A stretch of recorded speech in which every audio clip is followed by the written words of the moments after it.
Hello, career TV में आप सभी लोगों का हार्दिक स्वागत है। हम जो यस्टरडे की शुरुआत हमने जो की थी, तो पहला ही शीर्षक हमारा था संधि। संधि के 3 भेद हमने आपको बताए थे, जिनमें से स्वर संधि और विसर्ग संधि हमने पढ़ा दिया था। तो आज जो है स्वर संधि और विसर्ग संधि का मिला जुला हुआ आपको टेस्ट भी पहले कराते हैं, उसके बाद अगली पढ़ाएंगे संधि।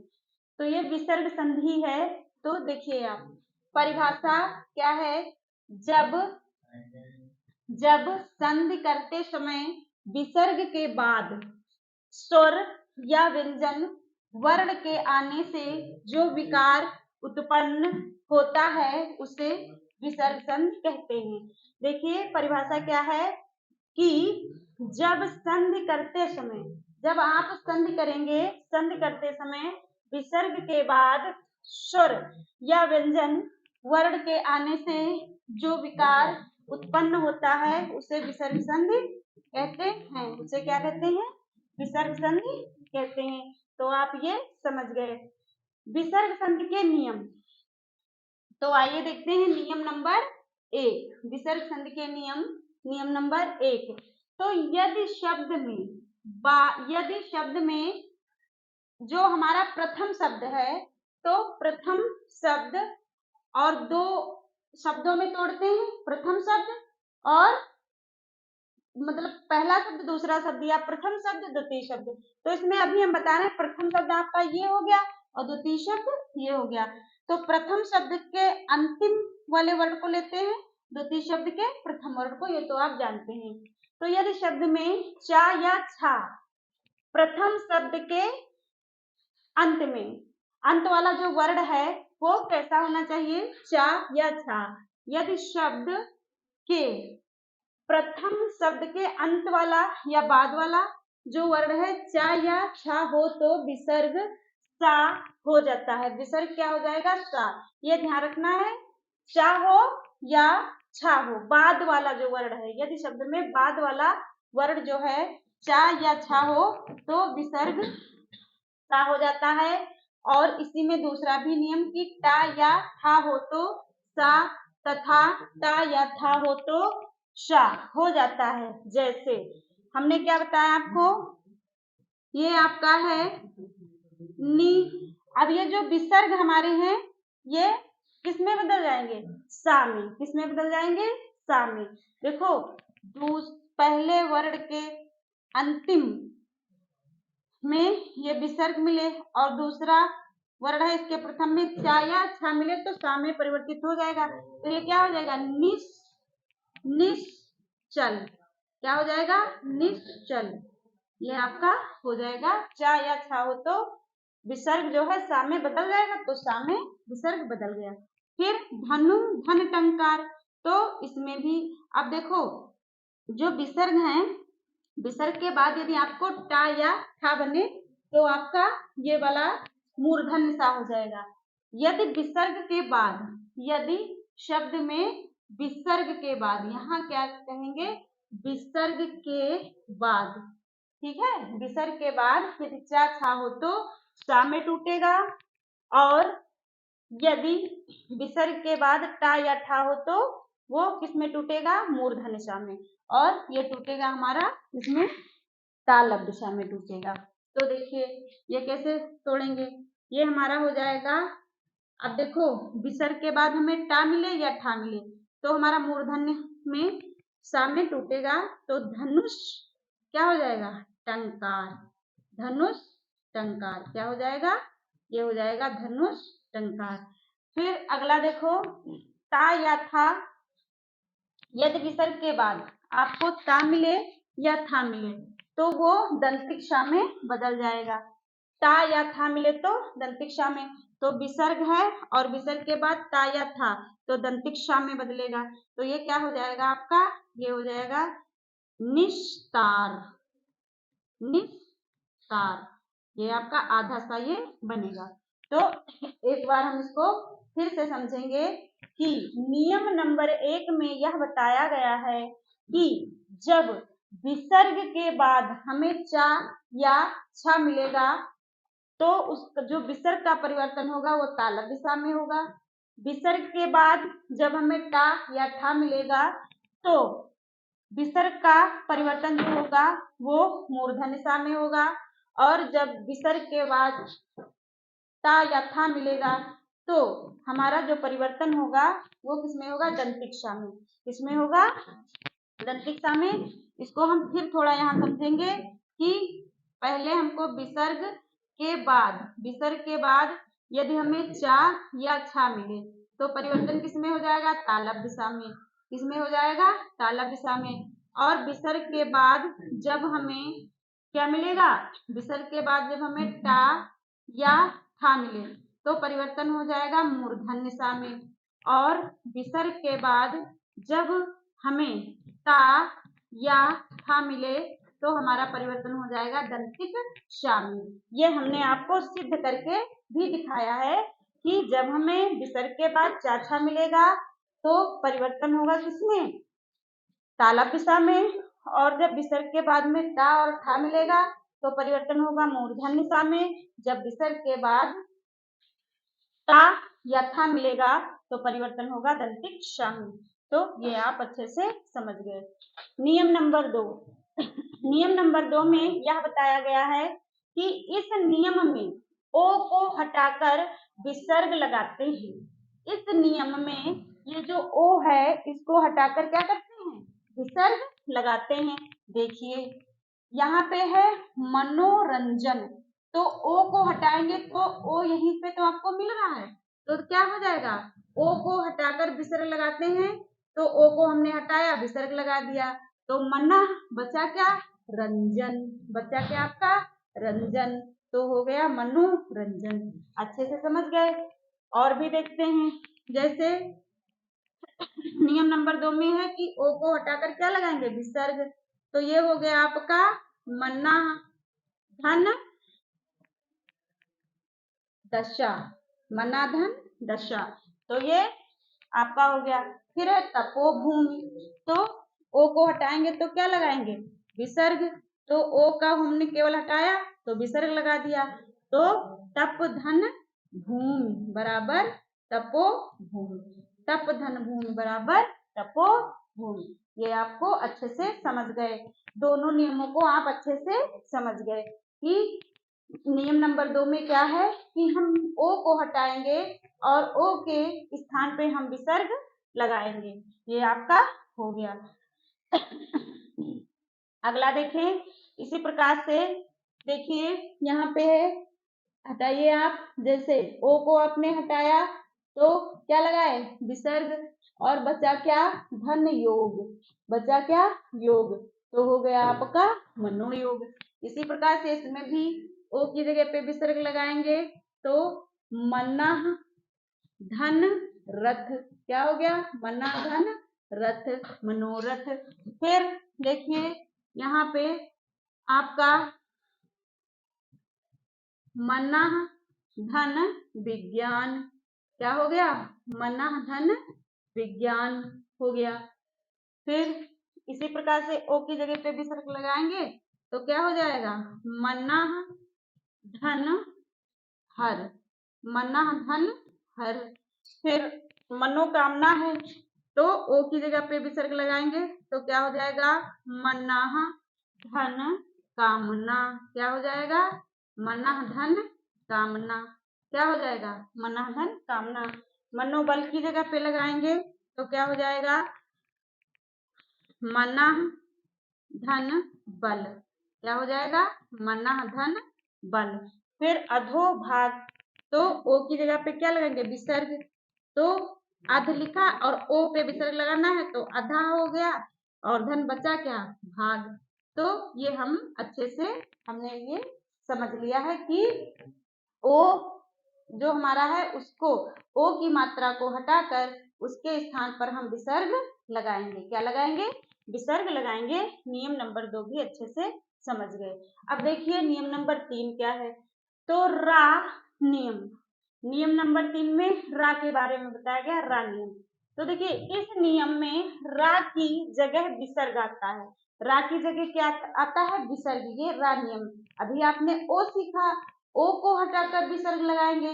अब रा, तो रा नियम में क्या है, रा को हटाएंगे और रा की जगह पे विसर्ग लगाएंगे। जैसे देखिए आपका ये हो गया, नी हो गया, तो ये रा है, तो रा की जगह पे क्या लगा दिया आपने, विसर्ग लगा दिया। फिर बचा क्या आपका, जन, क्या बचा, जन, तो ये आपका हो गया। इसी प्रकार से इसमें भी देखिए आपने रा की जगह पे क्या लगाया, विसर्ग, बचा क्या आपका, मल, क्या बचा, मल, तो निर्मल हो गया। इसी प्रकार से आप देखें, रा का आपने क्या लगाया, विसर्ग, और बचा क्या आपका, है, क्या बचा, है।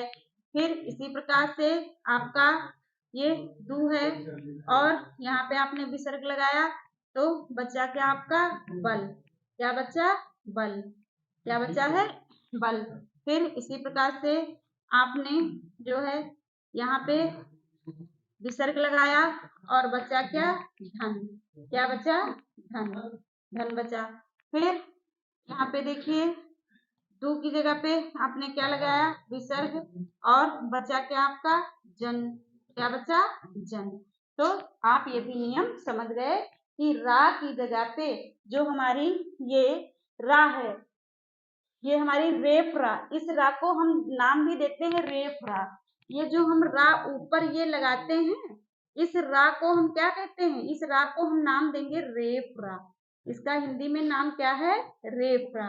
तो हम कह भी सकते हैं कि रेफ रा के स्थान पे हम विसर्ग का प्रयोग करेंगे। इस नियम को भी आप अच्छे से समझ गए। अगला देखिए, यहाँ कुछ उदाहरण दिए हुए हैं, इन्हें आप समझेंगे। जैसे है निरूपमा, निरूपमा, तो देखिए ये कैसे हो जाएगा, कैसे इसको तोड़ेंगे, निरूपमा को कैसे तोड़ेंगे, तो देखिए ये हो जाएगा निर, निर्धन, निर्धन। देखिए अभी हमने आपको रा का नियम बताया कि रा को हटा करके विसर्ग लगाएंगे। तो देखिए ये हमने रा हटा दिया, तो रा की जगह पे हमने विसर्ग लगा दिया।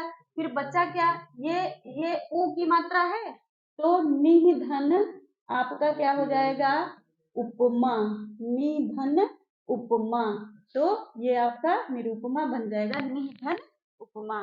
फिर आपका है दुरा चार, तो रा की जगह पे हम क्या लगाएंगे, विसर्ग, तो ये आपका हो जाएगा दु, रा का बना दु। अब बचा यहाँ आ, बड़ा आ बचा, तो दुह धन आचार, दुह धन आचार। इसी प्रकार से आपका है दुरासा, तो देखिए रा का हमने बनाया क्या, विसर्ग, और बचा क्या यहाँ पे आ भी तो बचा है, तो आशा हो जाएगा, दुह धन आशा। फिर दुरुपयोग, तो इसको भी हम ऐसे बनाएंगे, रा का हमने विसर्ग ले लिया, और यहाँ पे देखिए उ बचा है, तो दुर्धन उपयोग, क्या हो जाएगा, दुर्धन उपयोग। फिर देखिए यहाँ पे है दुर्वासना, तो यहाँ भी हम क्या करेंगे, यहाँ रा का तो हमने विसर्ग बना लिया, और रा का विसर्ग बनाया, फिर आपका बचा क्या, रा का विसर्ग बना लिया, दुर्वासना, तो हमारा बचा हुआ, तो ये पूरा हमारा क्या हो जाएगा, वासना, दुर्वासना हो गया। फिर आपका है पुनर्जन्म, तो यहाँ भी हम देखिए पुनः, इसको ना, ये रा का हमने विसर्ग बनाया, क्योंकि पुनर् जब कहेंगे तो रा का उच्चारण यहाँ पे निकलेगा, तो यहीं पे हम रा का विसर्ग लगाएंगे।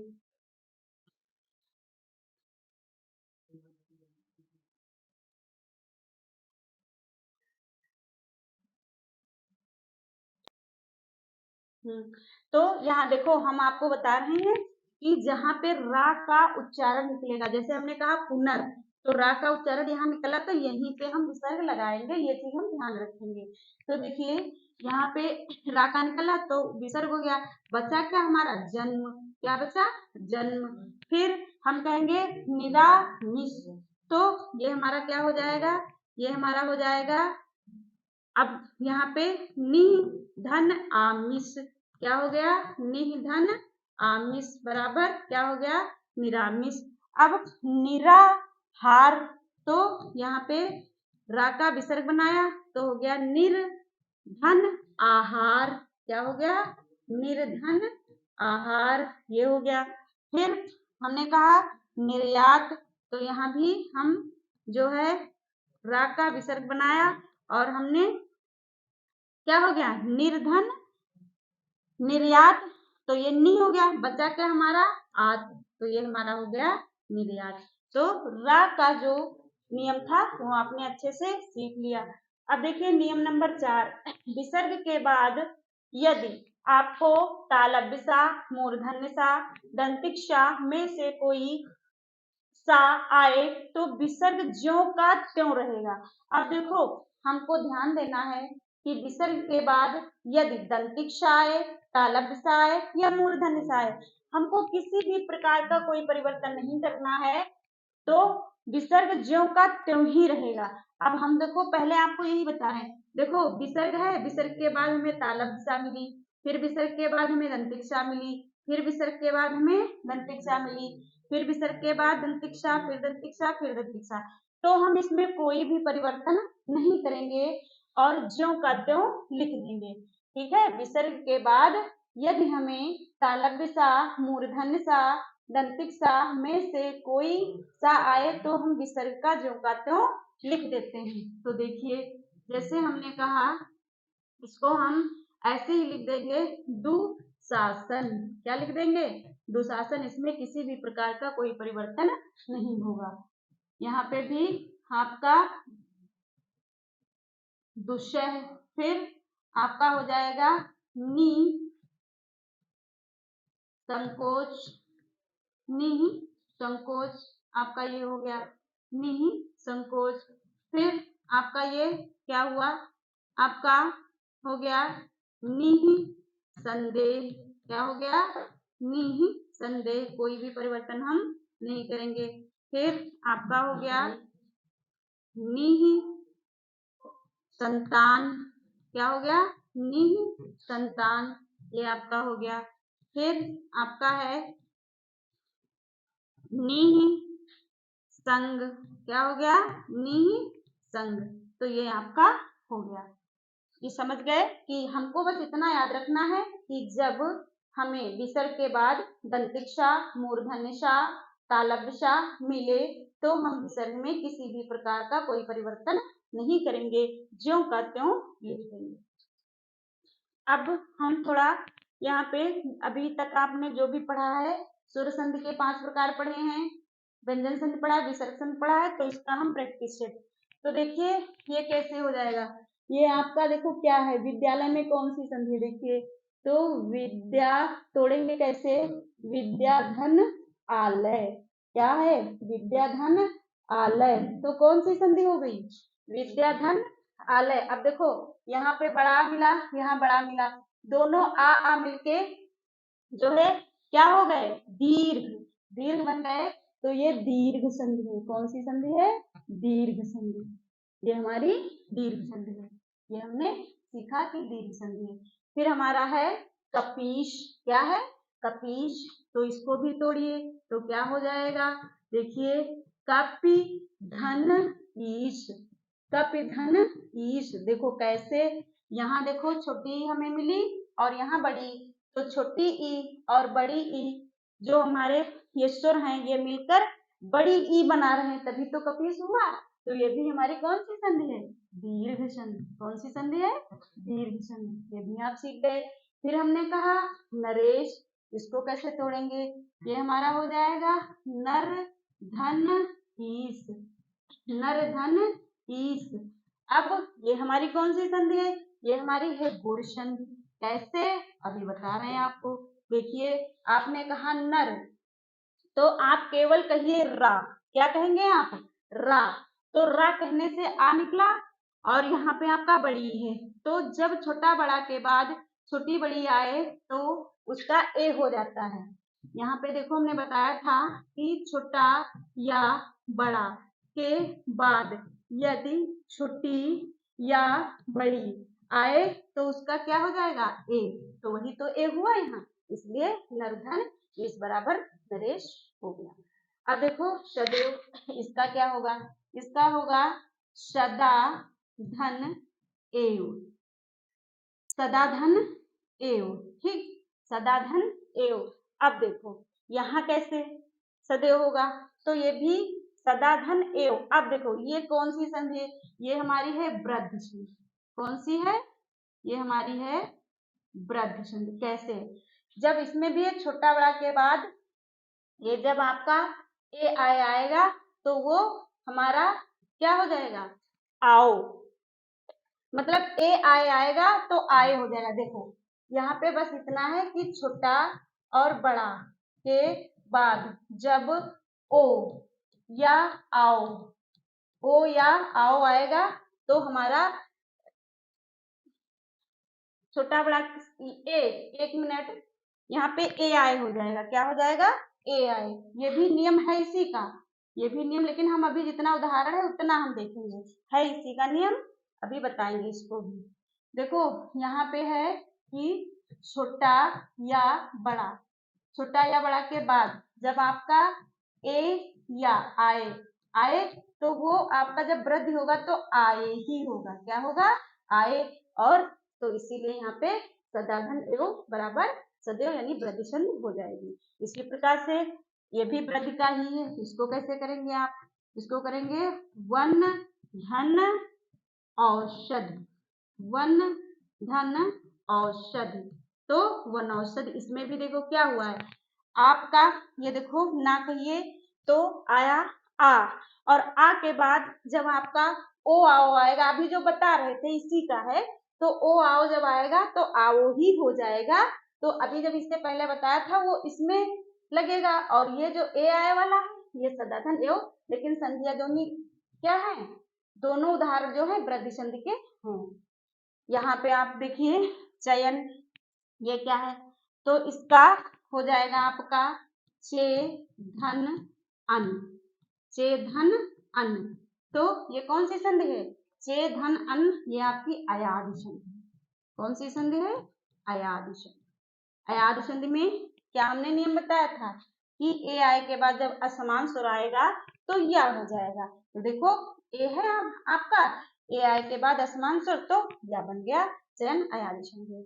स्वागत, ये इसका देखिए क्या होगा, शु धन आगत, शु धन आगत, आपका स्वागत, ये शु धन आगत हो जाएगा, स्वागत। ये भी आपकी अयादि ही संधि है, क्योंकि जब छोटाऊ बड़ाऊ के बाद असमान स्वर आएगा तो वा बनेगा, तो ये भी आपकी क्या है, अयादि संधि है।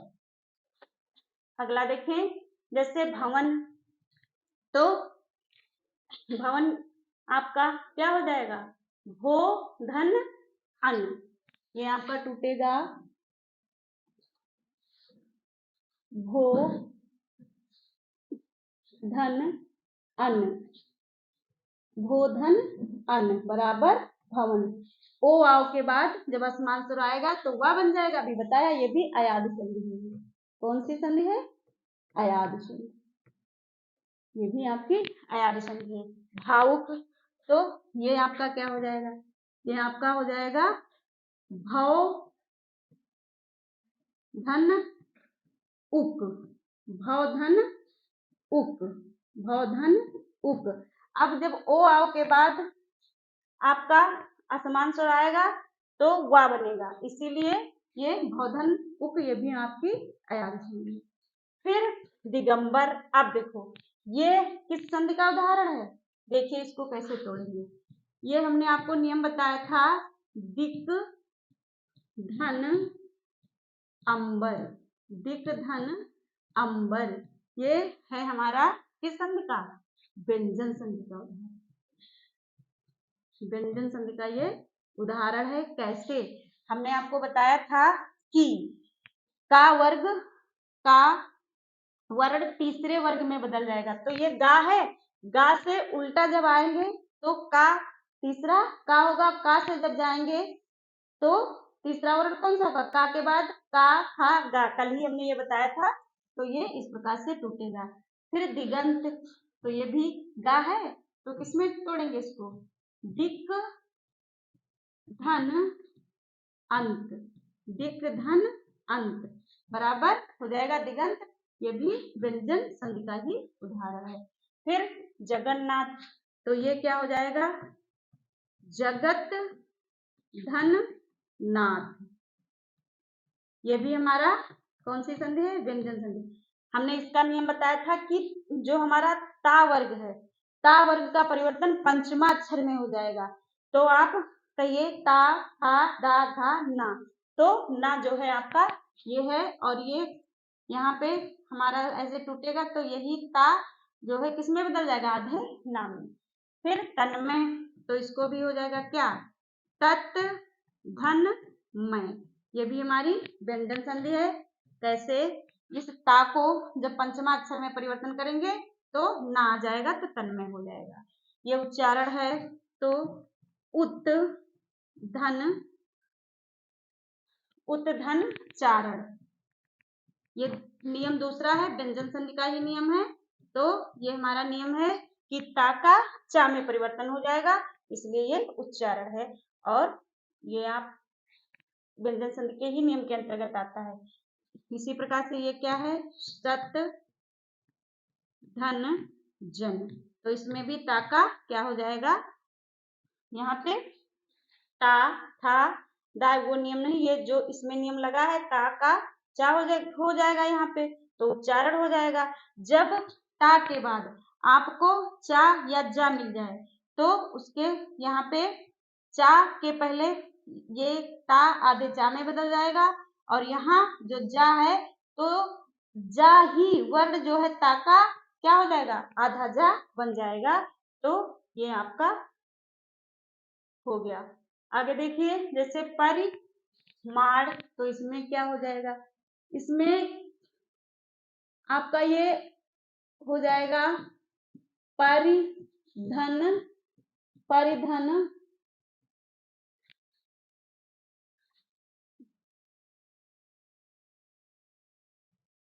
परिधन मान, ये आपको हमने बताया था कल कि ये जो रा है, इस रा का परिवर्तन ना में हो जाएगा। ये तो इसमें कुछ हमें और करना ही नहीं है, तोड़ने की आवश्यकता नहीं, तोड़ना चाहे लेकिन इसमें कुछ नहीं करेंगे। परिधन मान, इसमें जो है ये हमारा बराबर परिमाण बन जाएगा। इसी प्रकार से इसमें भी कुछ नहीं होगा, ये भी हम ऐसे ही तोड़ देंगे। विधन सम बराबर विषम, इसमें किसी भी प्रकार का कोई परिवर्तन, विधन सम ये हम कर सकते हैं, लेकिन फिर हम विसर्ग को हटा देंगे, किसी भी प्रकार का कोई परिवर्तन इसमें नहीं होगा, ज्यों का त्यों लिख दिया जाएगा, जैसे हमने अभी इससे पहले वाले नियम आपको बताए थे। यहाँ देखो, ये भी नियम हमने बताया आपको, अनुस्वार का माँ में परिवर्तन हो जाता है, तो अनुस्वार का माँ में परिवर्तन कर दिया, शम धन योग बराबर क्या हो जाएगा, संयोग। इसी प्रकार से इसका भी आपका हो जाएगा परिधन छेद, परिधन छेद। और जब आपका छुट्टी बड़ी के बाद जब आपका चा या छा मिलेगा, तो उसके पहले जो है हम चा लगा देंगे, अभी इससे पहले जो बताया था। तो ये सारे हमारे जितने हैं ये व्यंजन संधि, विसर्ग संधि के, ये आपको देखिए, ये आपका व्यंजन संधि का उदाहरण है। किस संधि का, व्यंजन का है, ठीक है। और ये हम विसर्ग में रखेंगे, किसका है ये, विसर्ग संधि का है, विसर्ग का ये उदाहरण है। और ये भी हमारा विसर्ग का ही उदाहरण है, और ये हमारा व्यंजन संधि का उदाहरण है। किसका, व्यंजन संधि का उदाहरण है, कल ही नियम बताया था। अब ये बचा आपका, तो अनुस्वार काहे में बदलेंगे, माँ में, माँ हो गया, शम धन और सार बराबर क्या हो जाएगा, संसार। तो ये भी हमारा कौन सा संधि, ये विसर्ग संधि, किस संधि का है उदाहरण, विसर्ग संधि का ये उदाहरण है। तो हम आशा करते हैं कि आज की क्लास का प्रत्येक पॉइंट या प्रत्येक शब्द आपकी समझ में आया होगा, प्रत्येक नियम को आप समझे होंगे, प्रत्येक उदाहरण को भी आप संधि विच्छेद करना सीख गए होंगे, और अच्छे से समझ में आ गया होगा। तो आप अपने विचारों को कमेंट बॉक्स में दीजिए और निरंतर हमारी क्लास आप देखते रहिए और भी अपने सुझाव आप दे सकते हैं। जय हिंद, जय भारत।